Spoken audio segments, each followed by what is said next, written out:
fam, welcome to the African Diaspora News channel. I am Wengil Zalalam bringing you this report. She was once Africa's richest woman, Isabel Dos Santos. It's just getting worse and worse and worse for her. Now the French courts have decided that she needs to pay $340 million for the damages that she has caused. And this comes right after her husband died. I did a report on it a few months back. He died scuba diving in Dubai. So her husband died.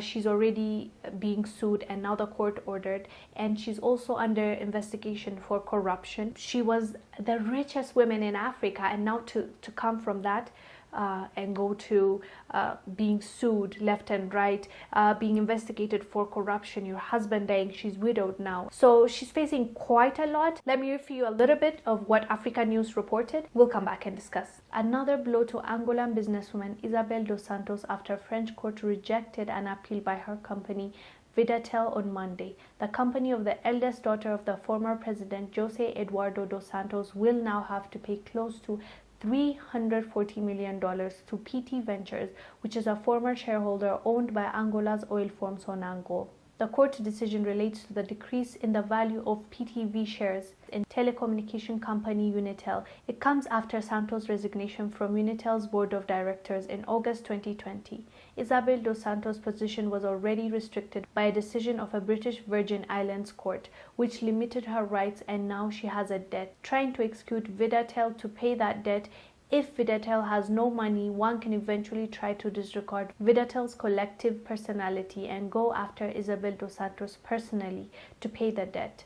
Once Africa's richest woman also faces corruption accusations in Angola and Portugal. Targeted in the Luanda leaks, documents showed how she got access to lucrative land, oil, diamond, and telecom deals when her father was president. They also show how Western firms helped her take her money out of Angola. She has also faced a personal tragedy after her husband died in a diving accident in Dubai at the end of October. You see what happens when you get your money, stealing from the people that deserve it, using your connections because your father is the president, and getting these deals closed. You see what happens? This is why I always tell people it doesn't matter if you're religious or spiritual.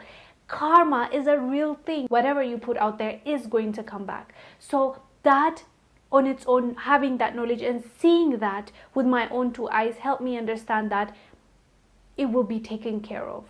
Whatever you believe in, God will take care of it. The universe will take care of it. Whatever is supposed to happen will happen. So these people acting recklessly, stealing left and right, taking food from people's tables and taking that money and putting it in their pockets and buying the fifth mansion, sixth mansion, saving all that money, taking away from people that would have saved their lives instead of building a hospital, taking that money and buying themselves a private jet. All those people that you feel hurt when you hear about that, and sad and anger. But now, you know, you've always heard of it, like whatever you do, it's going to come back. Whatever you sow, you reap. Like all that story, we hear about it. But, you know, when you look at an actual example in real life, it helps you understand that. So look at this woman, what she's going through. Just a few years back, she was celebrated. All the celebrities gushed over her. Everybody surrounded her. Everybody, you know, bows down to her. Everybody wants to be seen with her because she's the richest woman in Africa. She's a billionaire. She's richer than, I believe Oprah or the same was.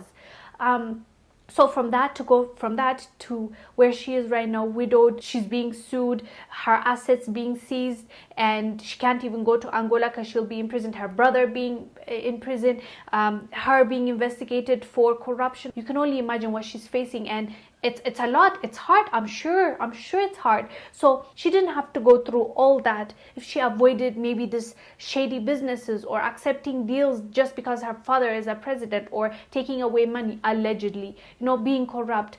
It has its consequence. It doesn't look like that, especially now as an African. You look at everything that is going on and you're like, oh my God, so this is our life. So the poor gets poor and the rich gets richer, and our leaders are just puppets. They take money, they eat it, and then nothing trickles down to the people that are under them and the people that they're supposed to protect and provide for and govern. Nothing goes there, and it's sad. But then seeing people like her going through this, I mean, as a human being, of course I feel bad for her, to be honest. I do. But at the same time, this really should teach us and make us understand what our tomorrow will look like if we do the things that these people are doing. It's not going to take you anywhere. I don't know why they hoard, they take, and it's enough to even raise their great-great-grandkids, but they never have enough. But you know, when you never have enough and you collect and collect, tomorrow you won't even leave it, your kids won't leave it.